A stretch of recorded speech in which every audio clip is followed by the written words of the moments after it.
About anti-drone systems. Now, the use of drones or unmanned aerial vehicles, both for military and civilian purposes, has increased manifold in the recent past. At the same time, counter-drone systems or anti-drone systems are also being developed to address the threats posed by these drones or UAVs.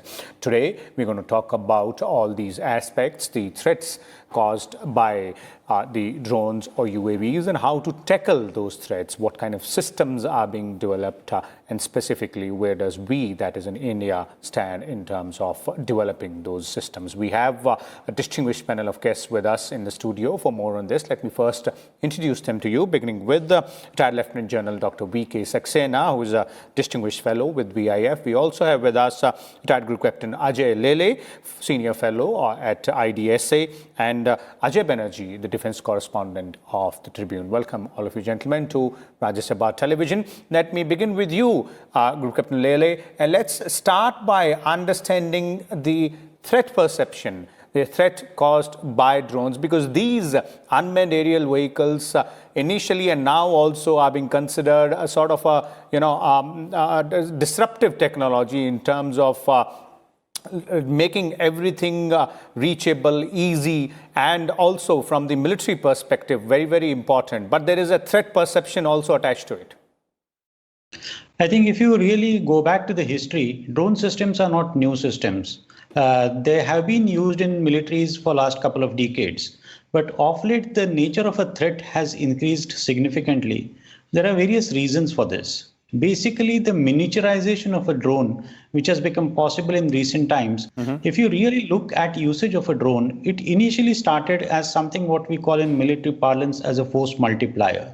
Okay. So basically, the activities which were difficult for the manned aircraft to undertake, those activities were undertaken by the drones. So drones started their business in military warfare as a system which will assist you for gathering of intelligence first. Subsequently, drones got renamed as something which is known as a combat system also. So when you're calling a drone initially as a unmanned aerial vehicle, it became an unmanned aerial combat vehicle. So the drone started coming into a combat role also. Over a period of time now, there are certain amount of autonomous drones also. We started with drone systems which were controlled by the human beings. You got a pilot who is sitting on the surface of the earth on ground controlling the drone. But now you got a fully autonomous systems where the drone system, which is backed by AI, can take its own decisions. Particularly loitering munitions and other activities which are associated with drone systems now are in a fully autonomous mode. Where are these systems which have been used in the initial time? In the initial time, you were using drone systems, particularly beyond intelligence gathering for the activities, what we call suppression of enemy air defense attacks. That means a drone can go and hit itself onto an enemy radar installation. So this is the way the usage of a drone started into warfare. Particularly 1991 Gulf War saw a very intelligent use of drone systems. But now what we are seeing in recent times, particularly what happened in Azerbaijan and adjoining regions in recent times when anti-drone systems were also put in use, people have started realizing that drones have been used for various purposes. Now people are using drones even for arms dropping also. So the nature of the animal or the beast now has increased significantly, and from a mundane system which was used only in a passive mode for intelligence gathering has now totally become a very active system. And this active system has become further potent because now you got a concept of a swarm drones. So there are a lot amount of small systems also which are put in place. So it is becoming increasingly difficult for the adversaries if its adversary is mounting an attack with large drones or small drones. Okay. So the improvised use of drones definitely causes threat to the other side. Let me bring in General Saxena here. General Saxena, your views as far as the threat perception or the kind of danger drones or UCAVs or UAVs pose to a particular nation. Sir, I will talk of the threat perception in specifics from our potential adversaries, because Group Captain Lele has already covered the entire gamut of what drones can do. But what drones can do in our scenario is what is most important. First of all, take the case of China. if you consider drones, they are classified in the terms of altitude and endurance. So there are two types. One is medium altitude, one is high altitude and long endurance. Medium altitude around 25,000 to 50,000 feet and high altitude 60,000 and above, and endurance from 24 to 32 hours. Now it is for us to realize that China has got the Male, that is the medium altitude drones, of variety, BZK, JG1, GJ1, GJ2. It got high altitude drones in terms of EA03, WZ07. And the most threatening, we have to be careful about is a drone called Wing Loon, which is in the class of Predator MQ-9 drone. This drone has got a payload capability of 480 kgs and a range of 4,000 kilometers. It can carry air-to-surface missiles. It can carry precision-guided munitions. Ajay was talking about the anti-radiation missiles. It can carry guided rockets. It can carry bombs. It can carry laser-guided other bombs. Now, besides this, their drones are now coming in combination with the manned platforms. That means they operate with the manned platform. That operation is called manned and unmanned teaming. China has got drone which is MUMT, man and unmanned teaming capable.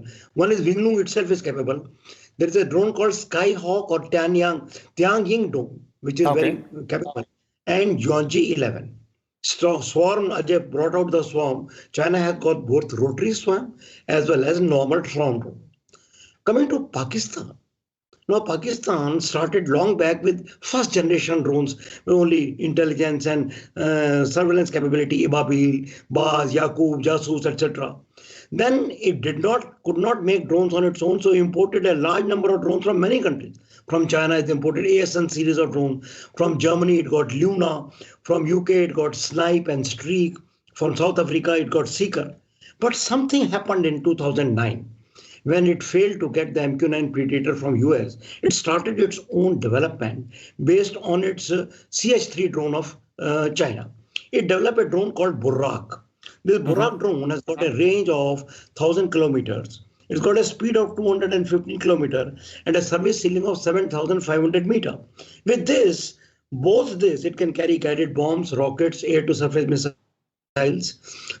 So if you drone capability of our potential adversaries, both Pakistan and China, in any future war, our systems will be vulnerable to drone strikes. And drone strikes not only on anti-radiation radiating targets. These drones have active seeker and electro-optical devices. They can carry on a surveillance of the battlefield and can also take on non-radiating targets. So if you talk about threat perception, the threat perception from Pakistan and China in the drone strike capability is live and active. Okay. Ajay Banerjee, I'd like to bring in here. Ajay, would you agree with General Saxena there in terms of threat perception to us from the immediate neighbors being alive and active in the kind of drones which General Saxena pointed out in possession of China as well as Pakistan does underline the need for us to have those anti-drone systems? Vishal, I will not just agree with General Saxena, I'll add a few more things. In the past 6 months, things have changed rapidly in the drone systems. One, the US has given out contract to 3 companies to make what General Saxena said, unmanned-manned pairing. Now, an unmanned jet, it will be like an unmanned jet which will go with a combat patrol.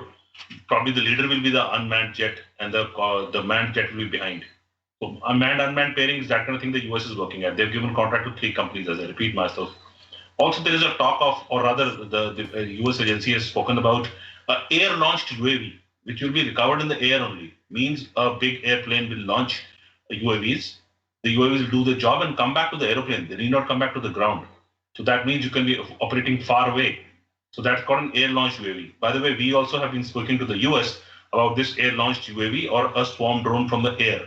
That is the way things are moving. The Indian Air Force conducted a competition called the Meher Baba competition. Commodore Meher Singh, it was named on the name of Commodore Meher Singh. The Meher Baba competition went off very well.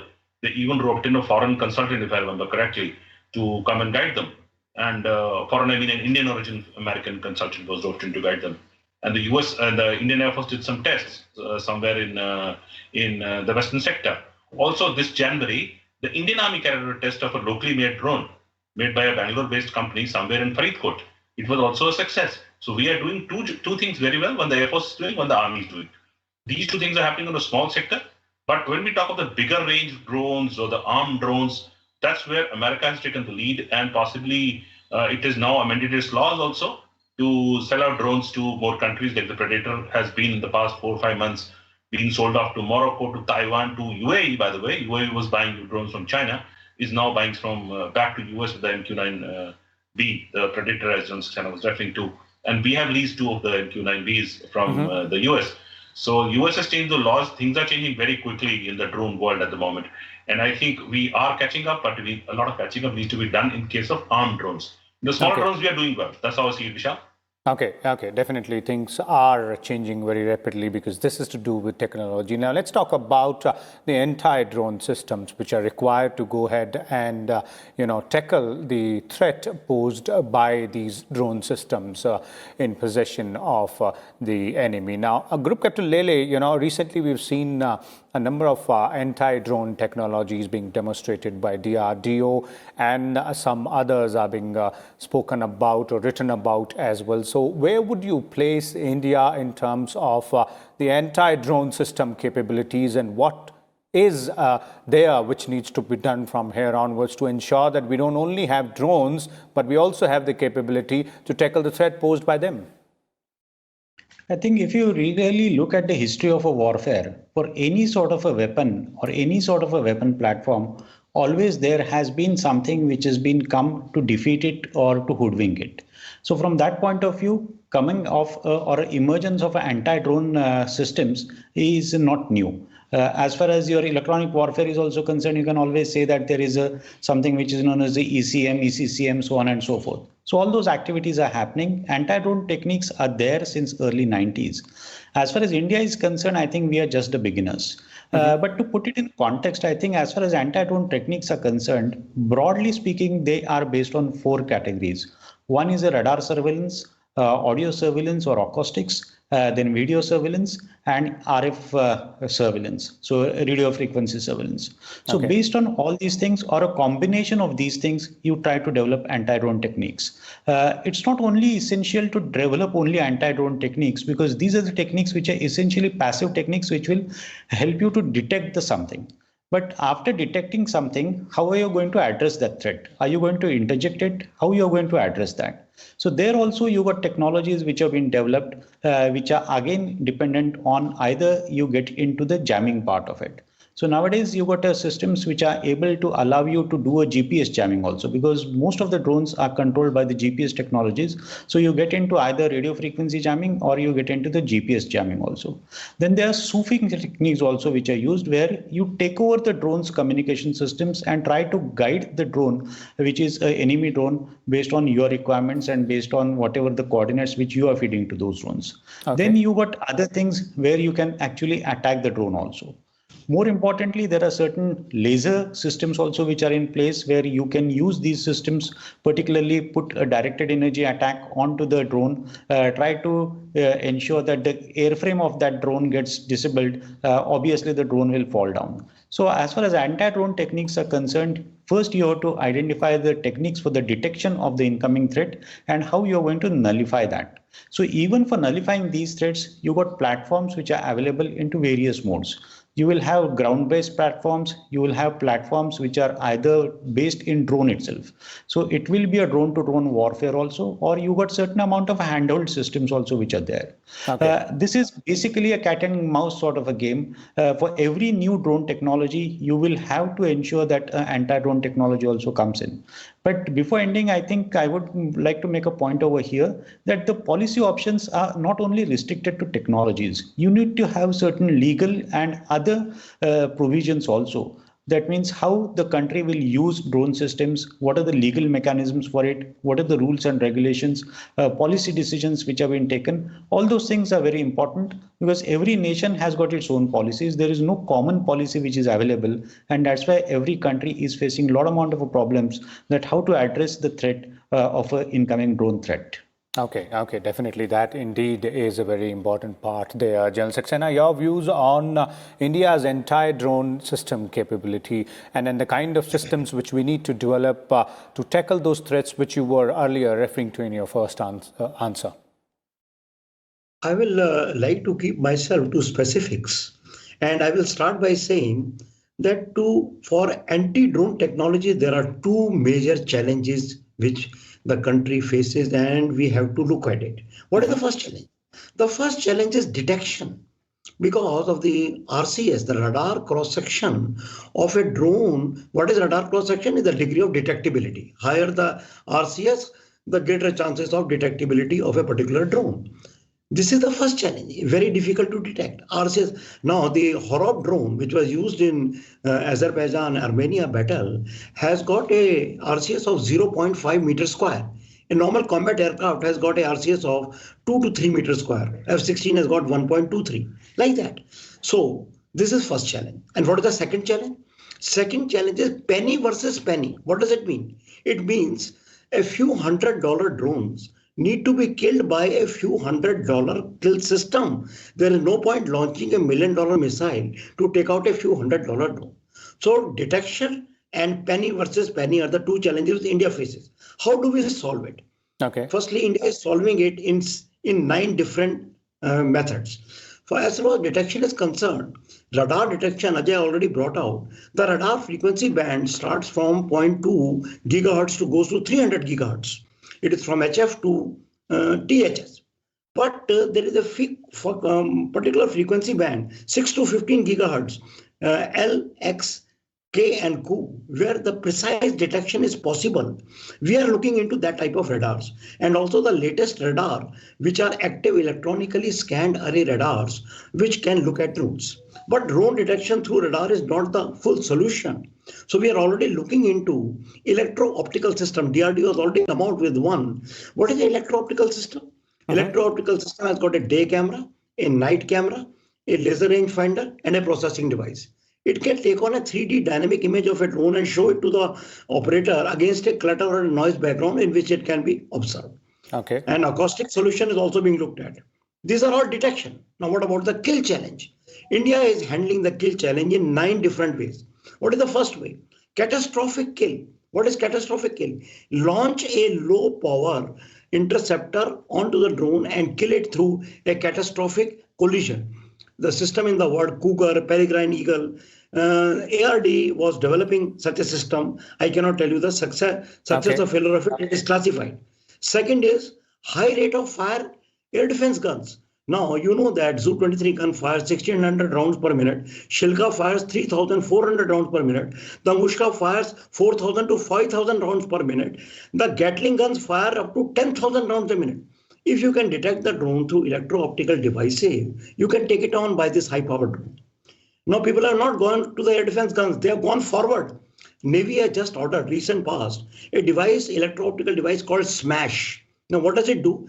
It is an electro-optical device which is fitted onto small arms, AK-203, AK-47. And with a fire of small arms, you try to bring down the drone. Okay. Then it's a matter of pride to tell you that our own country, there's a company called M2K Technologies. They have come out with an RF drone gun. If you fire the drone gun, it throws an RF signal, which cripples the contact of the drone with the ground control station, even can disorient the drone.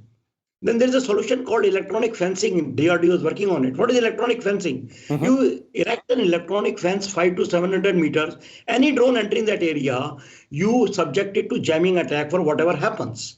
Now, this attack, which spoofing attack, which Ajay was talking, is a reality today. There is a weapon system called Sky Control of Saudi Arabia. Okay. It spoofs the drone. And of course, hacking and high energy lasers are other solution. Okay. And latest is drone fishing. An aircraft or a system goes which throws out a net and catches a number of drones, swarm drones, and takes it to a harmless area. Okay. So all these fields are looked at in a big way. I've just written about it, but to tell you the exact gap and status, because we have old vintage air defense guns and weapons, our radars will fail in detecting the drones. Our weapon systems will be subjected to anti-radiation strikes. So all this work is going on to defeat the drone. But the exact status is classified. I cannot be telling that here. Definitely. But suffice to say, and to reassure the audience, that multiple solutions in anti-drone technologies is being looked at.